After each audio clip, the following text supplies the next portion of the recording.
friends, it's Allison. Welcome back to AJ's Inspired Life. Welcome back to August Creative Daily Journal. I am going to do the calendar in the front of my journal. This is something I've done the last 2 months. The first month I hated it. July turned out okay. So I'm not going to give up on it because I absolutely love it when I see it on other pages. So I have made a video of me making my July journal. Here it is in all of its glory. This is not done yet. I don't know what I'm doing with this, but I'm playing around with some different bindings because I totally, of course, screwed it up. So, but nonetheless, the book is done and I am going to just start. So I've already drawn out the calendar and I just wanted to take you along. Now, I'm not going to do it in real time because I can't even imagine, right? So I will go ahead and speed part of this up, but I wanted to just chat for a second with you. So, first of all, so in case you don't know what I'm talking about, obviously here is like last month's journal. This is kind of what it looks like when it's done. And then I've been doing this kind of month at a glance, if you will.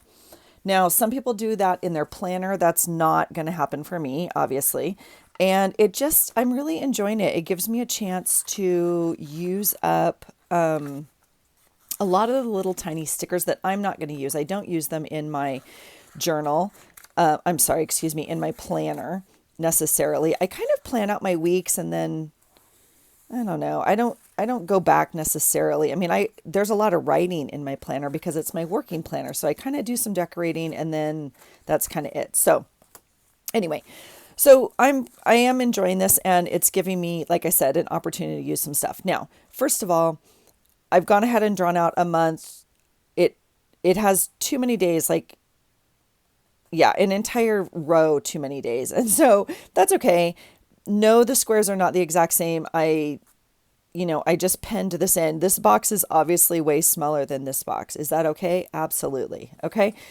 I will, however, try this month putting a Sunday start instead of a Monday start. And bless you, people who chimed in last month and were like, I think your days are off, but it was because it was a Monday start and I have my weekend over here, which is the same way my planner is. I have a Monday start in my planner. I like to start my week with Monday, which is when my week starts. And then, so I don't know if this will work for my brain, but it's okay in here because it's not my planner. So we'll give it a try. So I did go ahead and just put in, the guiding numbers with my Frixon so I can erase it and the days of the week. I've chosen some just stickers out of, my leftover stickers to use to mark these. And I don't think I'm going to use these necessarily in my, and we can put it we have a lot of real estate up here because this whole week is not even real days. So I'm going to go ahead and just put them in the middle. We'll see. And then I'll go ahead and, obviously just play with it. I would like to do this kind of on a daily basis, like add a sticker about the day or something. But as you know, for most of us, my life, as yours, has been a little busy. And so I have not done that. I haven't even journaled every day. And oftentimes I don't, which is fine. But, excuse me as I reach.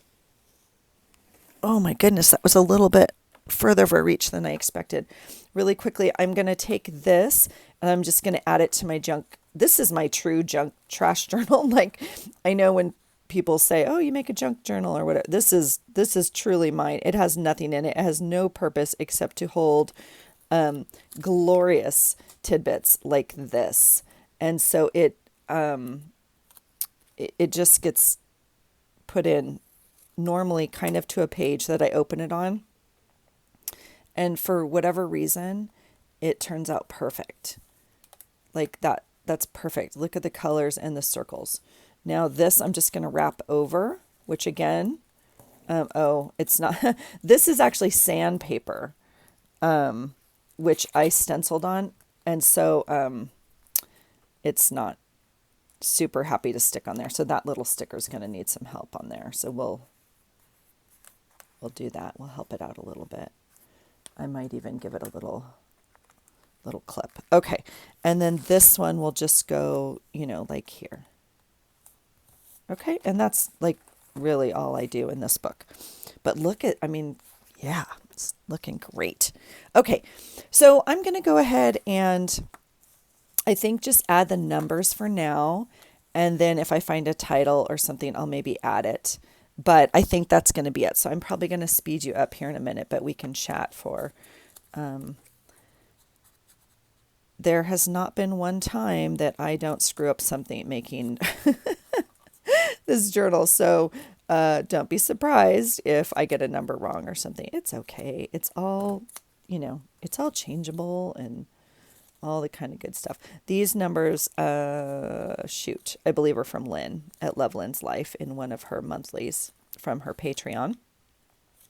I don't know why I'm cutting them up and making a big mess. It seemed like a good idea about a minute ago, and now not so much. But I have gone ahead and Mod Podged. You can see these two didn't get any Mod Podge. Somehow they got left off. They're going to be fine. They're okay just the way they are. All right. These are a little bit smaller than I'm going to use on my daily journal, and so I thought they'd be perfect for yeah. Now, look at my poor little trash can, you guys. I made these so long ago. They are these foldable ones. This is obviously the one I've had on my desk. It's about to be retired or something. I did, however, I thought I just had number 1 in my hand. Well, all right, we'll see how that goes. This is a little soap box that we opened up a new soap, and so I brought this down. This could easily be a trash bag. It could be whatever you want on your desk. I often just save whatever I can, as the days go. So that's kind of it. So we are starting off August, you guys. This is kind of crazy. I'm going to see if I can get a couple of these beginning numbers kind of up here so I have a bearing for what I'm doing. And I think I'm going to just kind of liquid glue these on. 1, 2, 3, 4, 5. 5 should be a Friday. Let's all pray, okay, that Friday is the 5th. Right? 1, 2, 3, 4. Yeah, 5. Okay. All right. Yeah, let's see here. Maybe I'll put them in some sort of order. All right. How have you guys been? I did film me making this journal. It's kind of a hot mess, not going to lie. I totally screwed up the eyelets on it. And so as you saw in the beginning, I had to kind of not bind it because I didn't bind it the first time. I had to come up with another plan to bind it because the eyelets that I set are way off mark. I got totally distracted and I wasn't watching where I was punching the holes. Oh yeah, life in Allison's craft room, let me tell you. So it is currently, let me update you on where we're at, like in the real world. So this journal is for August of 2022. I don't know when you're watching it, but welcome. Today is 6, 7, 8. Today is Monday the 8th. And so I have not done any journaling. It's been a whirlwind. We were gone. We were gone through here. We got back this night. I worked these 2 days and we left again Friday for the weekend and we got back yesterday. And so, 5, 6, this should be 7. And no, I wasn't going to, bringing the journal was not, I didn't even bring it, you guys, for the trip over the 1st. Sometimes when I travel, I plan to bring it. Recently, when I've brought it when I travel, it doesn't get used. So I did not bring it. I knew I wouldn't use it. And that's perfectly okay. So much less making a new journal on time. I always have these grand plans, you guys. I do. But 7, 8, 9, 10. Now you can see this date goes right over the middle of my book. I do not care at all. Oh, this is 1, not 10. So let's put that on the right day up here. It could be a 10. It just has the little thing at the top, but it's fine. Now this one, I'm wanting to move over. I'm not going to move it over because it's already glued and it doesn't matter on this because it's just for fun and it's going to be great. It's going to be amazing just the way it is. Okay. I am, however, wanting to kind of put these in this top left corner. So maybe I'll move some of the rest of them around. So that's what we're going to do for now. I'm going to glue the rest of these on. I'm going to put you guys on fast forward, and then I'll, maybe touch base in the end, and see where we land. Okay? All right. I'll talk to you in a bit.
Time to crown a champion in the team competition. The Affiliate Cup is up for grabs. The 2022 Noble CrossFit Games inside the Veterans Memorial Coliseum here at the Alliant Energy Center. Jamie Hagia is our reporter down on the floor.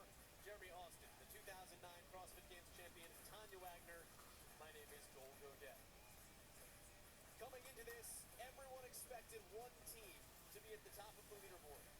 Rich Froning looking for his 10th all-time championship between team and individual competition, and his CrossFit Mayhem Freedom is in the driver's seat. Sizable lead over Oslo Navy Blue, looking to repeat as the runners-up from a year ago. CrossFit Invictus looking for their third podium in affiliate history, and their first since 2019. Our description of the final event, it's Echo Worm, and it's brought to us by Game Day Ready.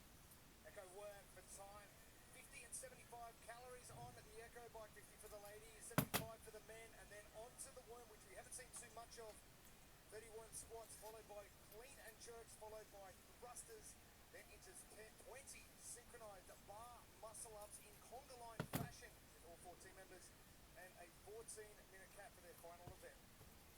And the recipe here for success is going to be worm communication. It's the first time we're really seeing that worm come into play where it's going to matter for the event. It's going to get loud in here. And also, conga line plan said your fastest first and last one are the only ones on that bar. 10 events in the books. This is the 11th and final. We have 2 heats for it. We cut the field down after yesterday, just 20 teams. 10 in this opening heat. Nordic is a returner from last year. CrossFit Tyrannus back after they had a ticket to the games, lost to COVID in 2020. Urban Energy finished 7th last year. They are in lane 7 for this heat. They're guaranteed rate teams to watch. We talked about Tyrannus. This was a big deal for them to come back after they felt they had basically a pandemic steal a games appearance from them a couple years ago. Very consistent over the course of the 10 games that you mentioned, Joel. 2 sixth-place finishes, a 4th and an 8th, and fully deserve their spot inside this top 20. Also looking at OBA, talk about resurrected careers. Joey Tortora, who had walked away from the sport of CrossFit mid-event during the Open back in 2020. He has the black beard in the back. Kelsey Keel, back after a bobsledding trial. Chance for them to reignite that fire. And in contrast to Tyrannus, it's the rookie team here. They had a couple tough events, but for their first time here, four top 10 finishes out of all the events. Not bad for them. So now it's just bragging rights. Can they crack into the top 10? 14 minutes or less left of work for these teams. It is on to the Echo bike. Each team has 2 bikes, one for the men, one for the women. 50 and 75 cows. However you'd like to split that up. Transitions up to you. Being their last event of the competition here at the CrossFit Games, I'd be going out fairly heavy on this straight away, knowing that you've got someone who can step straight in, and whoever you go suffer or say suffer on that worm, get them going first, make sure they've got enough recovery time, then your partner can come in and take over. I agree, Jeremy, and that's it. There's a temptation here, though, to go too hard, but because they can switch and they can share the workload, just kind of manage your heart rate, kind of manage what that is, and don't get too far in the tank. There's a lot of work ahead of you, but you can push that first person a little bit more. Absolutely, and I think for these teams from the 11 to 20 mark for our first team, they will be pushing for a spot in that top 10, so it's just not all cruise control for this last event. They want to really get after it.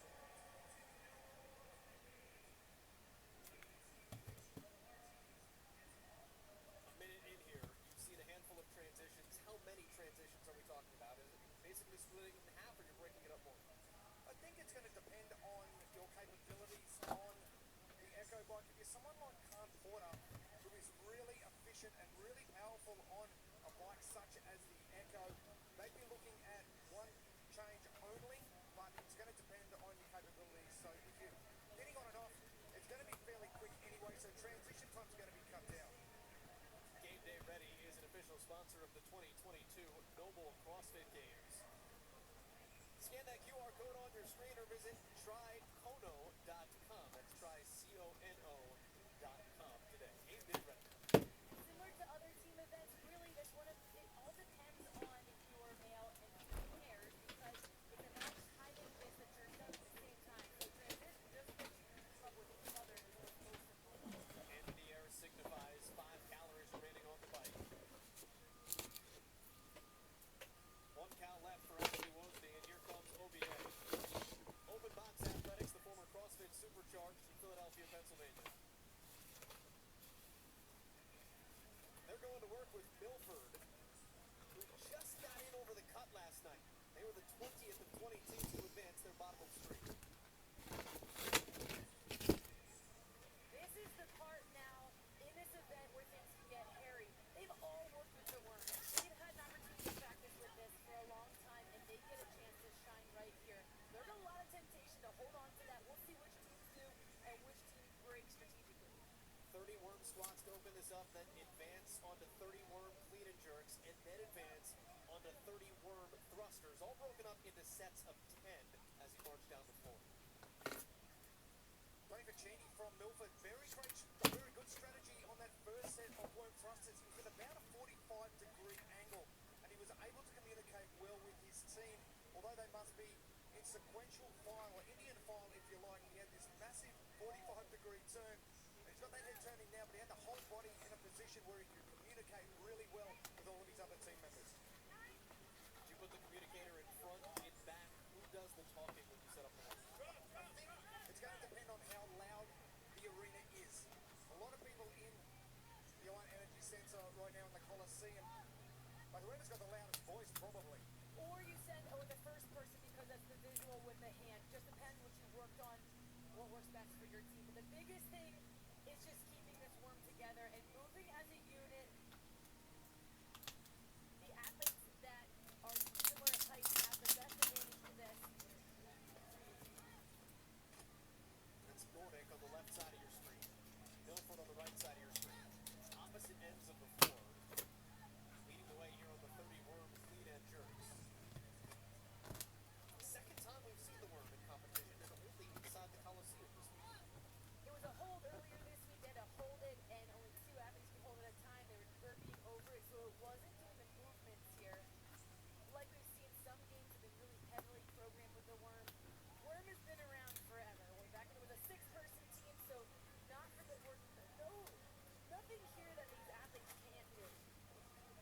has a 100-pound section in the front, 70-pound section, 100-pound section, 70-pound section, and then of course in between the red lines you've got 6-pound spacer sections. All of that weight counted on the shoulders of these athletes for 90 reps total down the floor. Interestingly, Emma Ferreira from Milford, second athlete in, is doing the calling for the clean and jerks. I'm not sure what the strategy is there. Tony Ficini at the front took the reins from the squats. Maybe they're just moving it down the chain a little.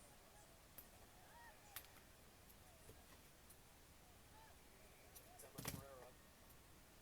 And now she'll switch, going to the back of the pack. And we're seeing some of these transitions here because once these athletes get to the thrusters, they cannot make any changes to the order of their team. And that order will remain then when they move to the bar muscle ups. And those bar muscle ups are synchronized, working in pairs. Order does matter. Who you're used to, who you work out next to in training sessions. And it usually depends on what movement they're doing as to who is in what position. So obviously you're going to send your fastest slip up with the worm. Gotta make sure when you drop the worm, you drop it clean. Okay, guys, so that is, oh, Back in order. okay, guys. Let's try it again. Okay. That's the month. That's the month at a glance. That's how we're going to leave it for now. That's going to be how we start. So I still need to number my days, which I will probably bring you along for. But yeah, I'm happy with the journal so far. I like the color. I obviously use the wet glue. It's going to have to dry a little bit in here, but that's it. This is a kit I showed you. I bought years and years ago. It's called Days Gone By. It had a month. I mean, like egads, I'm never going to use this. So absolutely it will be used in this journal. So, you know, you saw the other months that I haven't used yet. This was actually December's, which I think is really pretty, but very blue. This is March, which I think is crazy. Like I will never use those colors for March. This would be like more October for me, honestly, maybe November. But so I'm going to use them. They have a very weird plasticky smell to them. I know you probably saw me smell it before. But they're basically pictures of, you know, here's stenciling and stuff. So all of this can be used for sure. Yeah. So I'm just trying to get through it. Those are the only ones I have left. So we will leave August out and use it up this month. So that's exciting. I'm using up my supplies, you guys. So, all right, that's it for me. I will see you on the next one. I will probably bring you back to number my days, like I said, and we'll go from there. All right. Hope you're well. Thanks for watching. And I hope you find something today that inspires you. Take care. Bye.